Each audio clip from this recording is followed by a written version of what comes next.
شماری از دختران در این مراسم از طرح و تصویب رعایت حجاب اسلامی از سوی وزارت امر بالمعروف و نهی عن المنکر استقبال کرده رعایت حجاب را مهم و ضروری می‌دانند.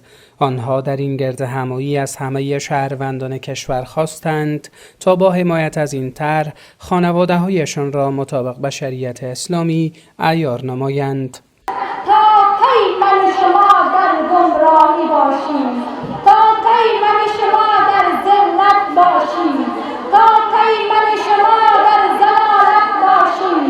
امروز الحمدلله مسلمانیم، باید از حق خود دفاع کنیم. امروز خواهرانمان به بازارها میروند ولی حجابی ندارند، حجاب را رعایت نمی کنند. ای خواهری که بر سرت حجاب نیست، در روز قیامت چگونه به پیش پروردگار جوابگو می باشی؟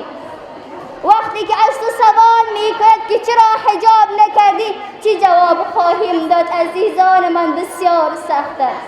رهنمای عالم هستی یا الله.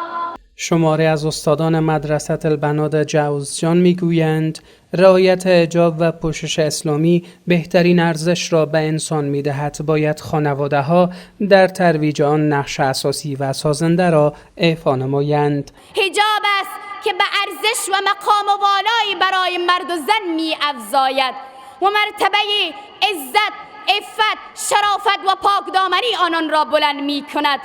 الله سبحانه و تعالی حجاب را بالای مرد و زن واجب گردانیده و حجاب را یکی از راه‌های سعادت بشریت قرار داده است.